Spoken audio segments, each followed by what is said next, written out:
Hi friends, welcome to 5 Minutes Tech YouTube channel. Here is Vivo V29 Pro 5G smartphone.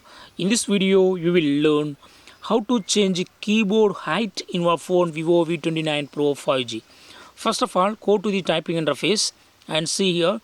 This is normal height of the keyboard. Okay, if you would like to increase or decrease keyboard height, yes, you can do it.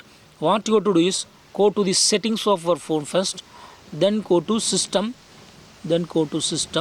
and here select languages and input and click on advanced and click on screen keyboard and select default keyboard and set it to other option and click on manage on screen keyboards and here select Gboard and here select preferences and here select keyboard height.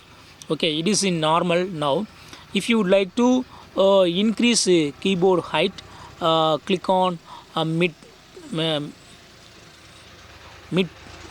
tall, then extra tall. I got selected extra tall and I go back and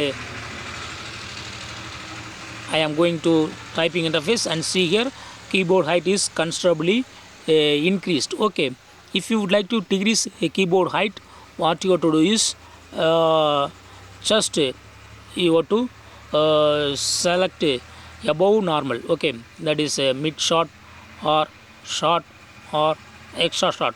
I keep in extra short and check here. Okay, it is decreased now. Okay, so in this way you can easily adjust keyboard height in your phone Vivo V29 Pro 5G. That's all friends. Thanks for watching. Bye.